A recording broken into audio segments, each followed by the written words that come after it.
Bom, gente, vamos dar início a mais um vídeo para o canal Mente Aberta. Nesse vídeo aqui eu vou fazer para vocês mais uma sessão que irá corresponder aí à playlist de título Estudando o Contexto Criminal, né, onde anteriormente eu fiz a abertura dessa playlist explicando para vocês o objetivo da mesma, né, o que era que eu pretendia com essa playlist. E aí, como prometido lá, eu trago para vocês o primeiro caso, que é o caso Nardone, um contexto criminal real, né? E aí, nesse contexto, eu vou estar explorando os detalhes, as nuances, tá? Eu vou estar explorando a função de cada um dos profissionais que esteve aí envolvido nesse contexto criminal, certo? Como eu gosto muito da área criminal, então daí resolvi abrir essa playlist, até para quem gosta também de psicologia jurídica, de psicologia forense, né, da área criminal, das ciências criminais, né, daí então vai ser uma playlist bem interessante para que a gente possa ter uma visualização abrangente do que é esse contexto criminal e qual que os detalhes que aparelham o mesmo, certo? Então, o caso Nardone faz referência aí a Isabela de Oliveira Nardone, né, que foi jogada do 6º andar do edifício London, situado aí na rua Santa Leocádia, número 138, no distrito da Vila Guilherme, em São Paulo. Na época ela tinha 5 anos de idade. O ocorrido se deu no dia 29 de março de 2008, inclusive esse ano fez 10 anos, né? No dia 29 de março fez 10 anos do ocorrido, certo?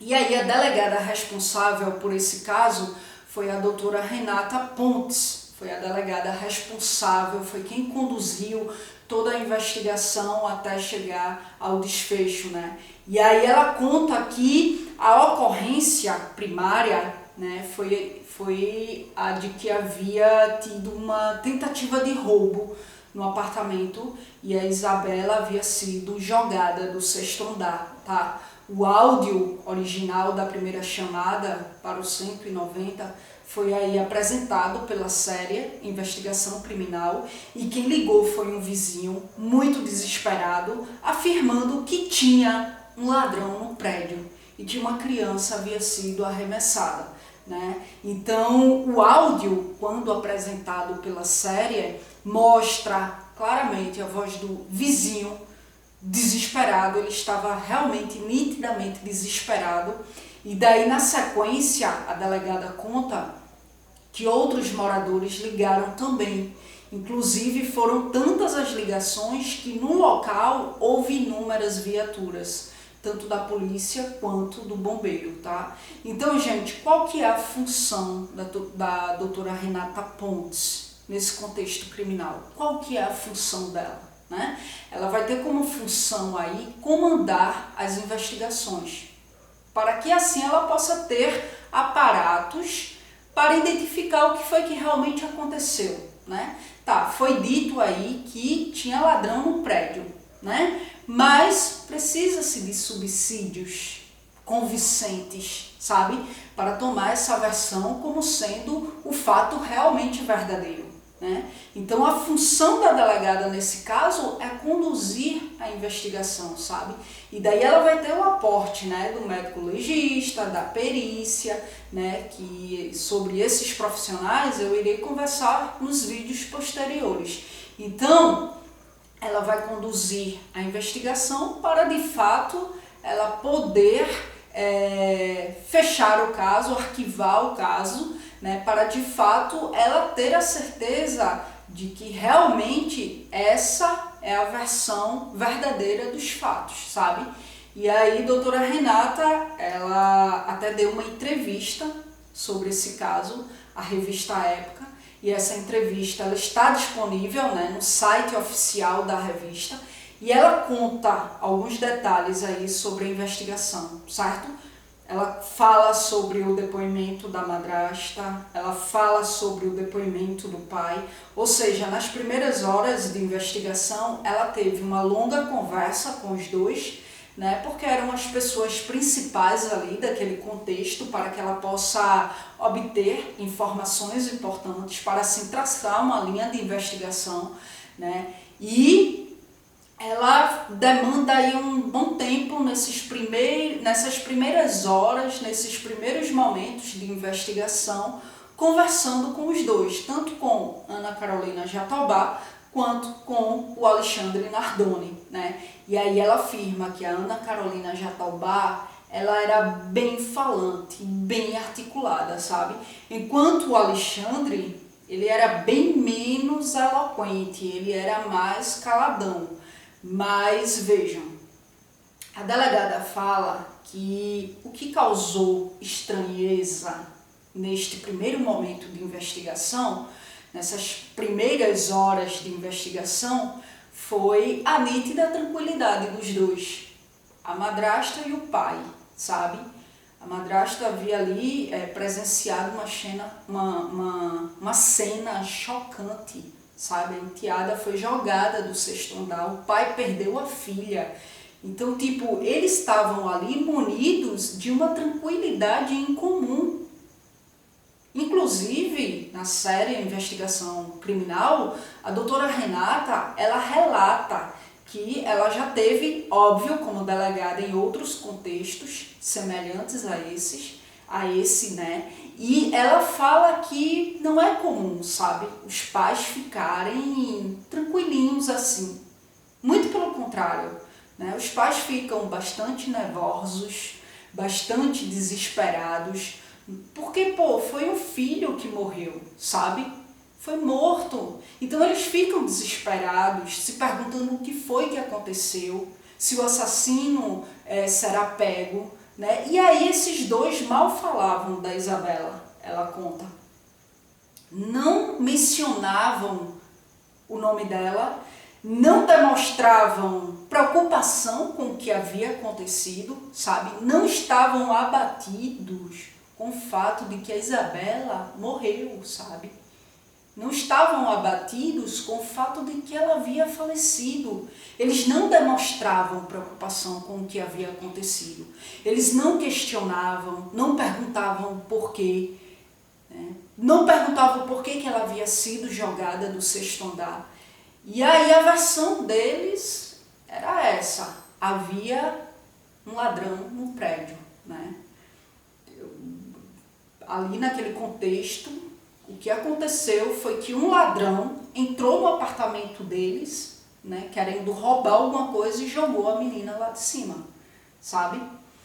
E daí, ao serem indagados como que esse ladrão entrou no apartamento deles, eles mencionam, né, que havia uma cópia da chave na portaria, né, e provavelmente essa pessoa entrou com a cópia da chave, certo? E aí, essa foi a versão que alegaram, né, que mencionaram aí primeiramente, e daí isso foi, claro, a delegada ela foi atrás dessa versão, ela foi investigar. E aí ela constatou que não se tinha nenhuma cópia da chave deles na portaria, sabe? Não tinha chave nenhuma na portaria. E aí quando ela indaga novamente, né, quando ela na verdade desmascara a mentira deles, né, daí a Ana Carolina Jatobá, ela fala que na verdade ela perdeu a chave. Primeiramente, veja, já começa aí uma aparente contradição, né? Não, a chave estava na portaria e quem entrou no apartamento entrou com a chave, sabe? Pegou a chave na portaria e entrou com a chave. Obviamente o porteiro iria ser indagado. E aí, quando a delegada vai investigar essa versão, ela constata que a porta do apartamento deles não era mais a porta original, eles haviam trocado a porta. Então a chave dessa nova porta não ficava na portaria, né? Então ela desmascara mesmo. E aí a madrasta vem com essa versão: é porque eu não lembrava, mas eu perdi a chave. Perdi a chave. Perdeu a chave? Onde perdeu a chave? Ninguém sabe onde ela perdeu a chave. Mas aí acharam a chave e vejam, entraram, né, com a cópia da chave. Provavelmente quem encontrou foi quem entrou no apartamento, porque a porta não havia sido arrombada. Então quem entrou com a chave. Então ela perde a chave, alguém acha, seja lá onde foi que ela perdeu, alguém achou, conseguiu identificar, como eu não sei, mas a pessoa conseguiu identificar que aquela chave era do apartamento deles em específico, né? Então, algo muito simples, para não dizer ilógico, né? Ela perde a chave, a pessoa encontra e descobre, não sei como, que a chave abre a porta daquele apartamento em específico. Então, gente, o que é que acontece? O ladrão, como eles contam, entrou no apartamento, esperou o pai chegar com a garota dormindo no braço, né? E aí, ao deixar a garota no apartamento, ele volta para a garagem para assim buscar a Ana Carolina e os outros filhos. E aí, nesse intervalo de tempo, o ladrão esgana a Isabela, assim, do nada, sabe? Porque se é um ladrão, gente, qual que é a lógica? Não precisa nem você ser um profissional experiente, né? Quando você assiste ou quando você vai ler os detalhes desse caso, não precisa nem você ser um profissional experiente, né? Para poder compreender a lógica desse contexto. Qual que seria a lógica? Se o cara é um ladrão, a lógica seria esse cara entrar no apartamento, roubar enquanto estavam fora e ir embora. Mas esse ladrão, ele entrou, resolveu esperar, né, para matar a menina. E vejam, detalhe, não levaram nada do apartamento. E, inclusive, os pais, ou seja, o pai e a madrasta, nas primeiras horas de investigação, já afirmam isso, que não levaram nada do apartamento. Como que eles sabiam? Cara, a menina foi jogada lá de cima, então quer dizer que eles voltam pro apartamento, vai olhar lá se o cara levou alguma coisa ou não, ao invés de se preocupar com a menina jogada lá embaixo, sabe? Então veja, a lógica é de que o ladrão iria entrar ali para levar alguma coisa e enquanto eles estivessem fora, tá? Mas não, o ladrão entra, fica lá, espera o pai chegar com a garota, porque, claro, o ladrão sabia que ele ia chegar com a garota nos braços e ia voltar para a garagem, sabe? E aí deixa a garota lá, e aí o ladrão esgana a menina, sabe? Enquanto o pai volta na garagem, deu tempo, né, dele esganar a menina, cortar a tela de proteção, que inclusive era bem segura. E isso foi mostrado pela série Investigação Criminal, que a tela era bem segura, ela tinha a espessura do ferro dela, era grosso, sabe? É complicado até para um adulto, a série conta isso, que é complicado até para um adulto cortar. Mas daí deu tempo do ladrão cortar a tela de proteção, jogar a menina lá de cima e sumir, desaparecer, e ninguém viu o cara, sabe?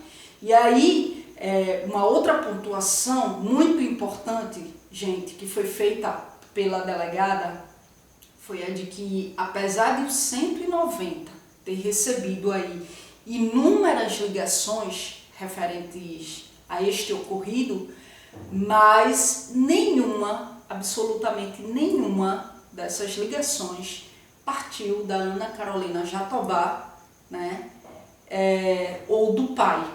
E isso causa estranheza, né? Onde estavam? Por que não ligaram? Por que essa passividade diante de um acidente, né, desse porte? Se estavam na garagem, mas diante do ocorrido, Será que eles não viram ali a movimentação? Será que eles não viram que alguma coisa havia acontecido? Será que não viram o desespero dos vizinhos, né? E aí a delegada, inclusive, conta que indagou os mesmos quanto a isso. E eles simplesmente afirmaram que é um hábito de família. Diante de uma tragédia, liga-se logo para a família, sabe? Para dar notícia.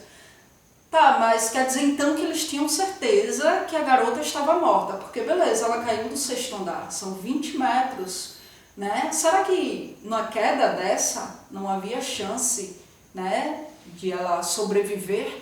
Mas eles já tinham a certeza de que a Isabela estava morta, e aí eles não se preocuparam em ligar para o socorro, em ligar para a polícia. Eles se preocuparam em avisar a família, sabe?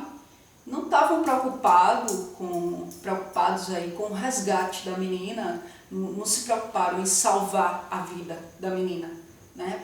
Porque por mais que ela tivesse caído de uma altura daquela, mas pô, o instinto natural dos pais, por mais que ela seja madrasta, né? Mas ali os instintos naturais que aparelham aí os pais, geralmente é o instinto protetivo. A garota poderia até estar morta, mas eles iam ter esse instinto protetivo, sabe? De tentar salvar a vida delas de alguma forma, até porque você, diante de uma situação dessa, fica irracional, sabe?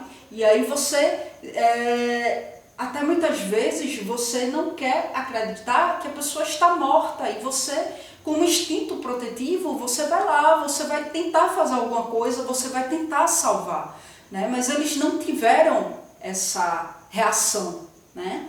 E aí, quando indagados, eles afirmam, né, que não, a gente tem o hábito de ligar logo para a família. E aí a delegada continua insistindo, tá, mas e depois que vocês ligaram para a família? Por que não ligaram para o socorro, né?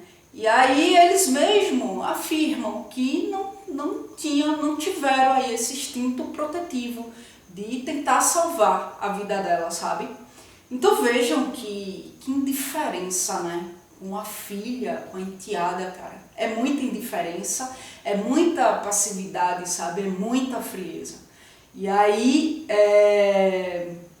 nas primeiras horas de investigação, o Alexandre, ele chegou a pedir à delegada para subir lá no apartamento, né? Pegar as roupas e tal. E aí ela negou o pedido. Ela não fala isso, mas quando eu assisti essa parte em específico, eu pensei logo, pô, claro, ele queria subir porque ele queria ali, com certeza, obstruir alguma prova, alguma pista do crime. Porque se foram eles, né, obviamente, naquele apartamento iriam os profissionais da perícia, iriam encontrar ali subsídios, sabe, para acusá-lo. Então, claro, o interesse dele não era pegar roupa, não era nada, era subir lá para poder obstruir alguma coisa que por acaso tenha ficado aparente no desespero deles, sabe? E aí a delegada, lógico, negou a subida dele até o apartamento, né? Interditou a subida deles até o apartamento. E aí a delegada conta que precisou ir no hospital, né, para poder ver a Isabela, que chegou sem vida no hospital, né, e ela disse que ficou bastante surpreendida, porque para uma pessoa que caiu do 6º andar, cerca de 20 metros, ela esperava um outro aspecto, e não aquele. Então vejam, gente, como até esse detalhe é importante de ser estudado, sabe? É importante estudar as caracterizações de uma determinada fatalidade, né? Qual que é o aspecto da pessoa, como por exemplo, ela sofre um acidente de carro, né? Qual que é o aspecto da pessoa quando ela sofreu uma violência física? Qual que é o aspecto da pessoa quando ela é asfixiada? né? Qual que é o aspecto da pessoa quando ela simplesmente sofre uma queda de 20 metros. Então esses detalhes também contam, sabe? São coisas que também contam uma investigação. Então a delegada sentiu a necessidade de ir até lá para poder observar a menina, justamente para que ela pudesse analisar o aspecto da menina. E ela se surpreendeu, porque ela esperava um outro aspecto.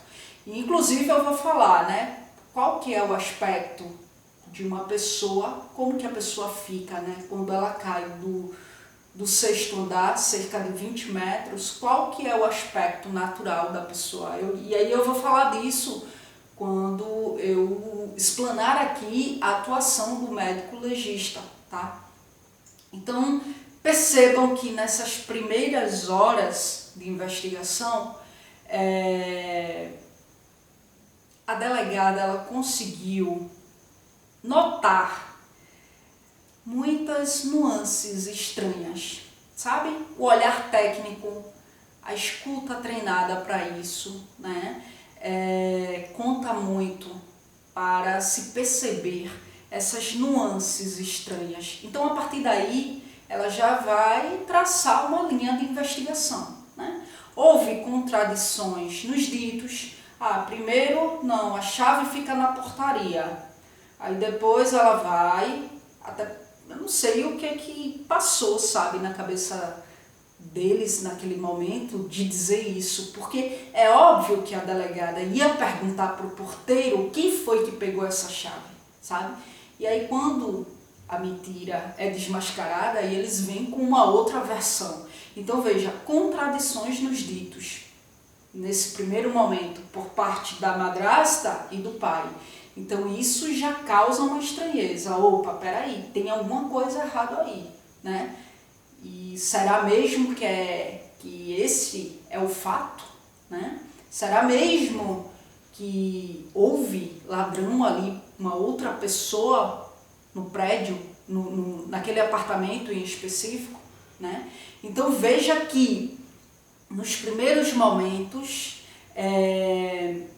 já é notório aí elementos, né, que já possibilita identificar que havia algo estranho no comportamento dos cuidadores da menina.